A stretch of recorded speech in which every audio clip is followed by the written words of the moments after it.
Hello friends, welcome to the video tutorial number 16 for HTML and CSS. And in this video we're gonna see how to create tables in our web page. Well, it's actually pretty simple. As you can see here, you just have to add the couple of labels table, opening tag and closing tag. And well, here we are telling the document, or we're gonna let know the browser through the HTML document that here we want to have a table. Now, table, if you have ever worked with Excel, it's pretty much a way to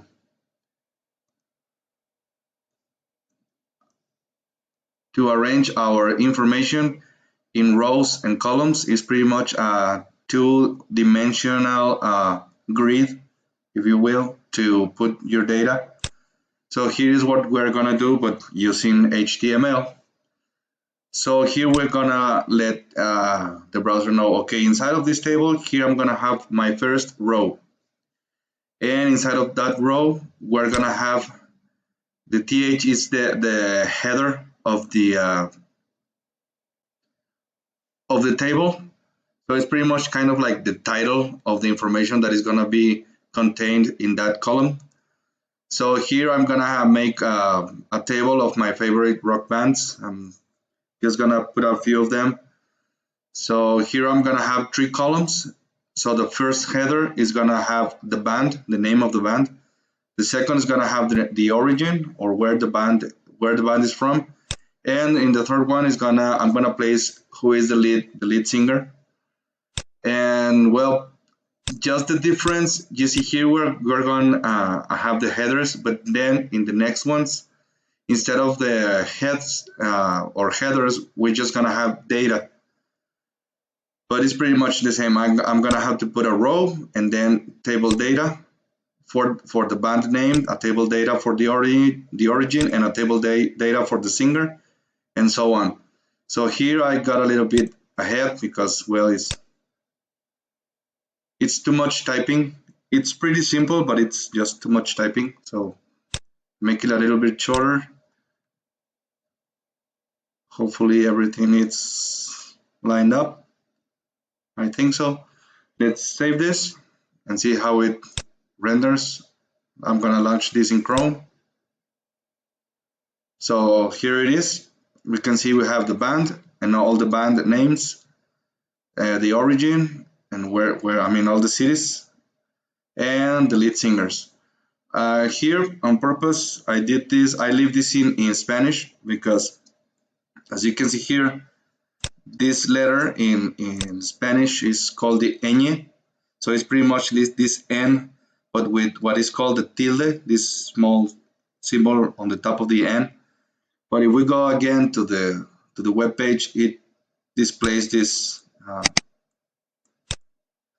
So something is happening in the browser that doesn't recognize or doesn't know how to render this special character. So we're gonna see that in the next video, how to fix this. And well, as you can see, pretty much that's it about how to create the table.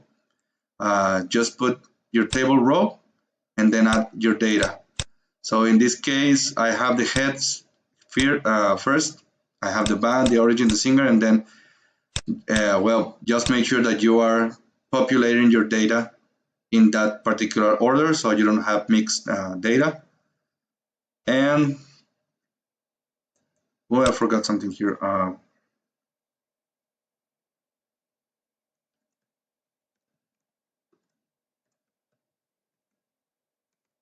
Sorry, Enrique, I was forgetting you. Let's see if I got it correct. There you go, Enrique Bumburi. Okay. So now just a little bit of styling. Again, I got it here. I hope I write this correctly because I did it directly on this file, not in the CSS file. So let's see. Looks like it's recognizing everything. So I'm just gonna add a border. In this case, it's 1 pixel solid black. So let's see how it looks like. So that's the way it's rendered. you can see there is like a white space between the lines. So we want to get rid of that. We can use this other property, just put border collapse and then set it to collapse.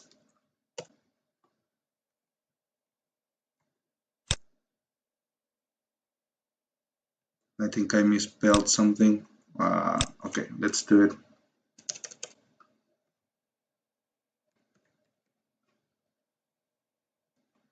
Border collapse, there it is. Collapse. Save this. And this is collapsed. And let's go back. And now the last thing I want to show is we're not going to get into much detail about what this notation is. Actually, I think we saw this when we were styling the anchor tags for our links. But basically the effect that we're going to have is what I'm most interested in showing. So pretty much here we're telling, okay, for the table rows, every end child, and this end means each element. So here I'm telling every even element, I want you to change the background color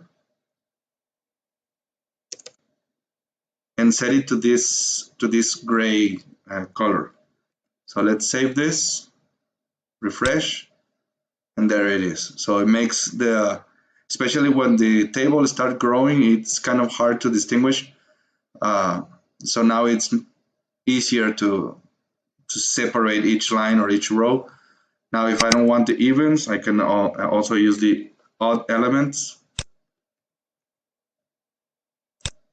and it includes the headers of the table. So well, I think that's pretty much it. In the next video we're gonna see how to fix this little problem about special characters. And well, I think for now we're gonna leave the video right here.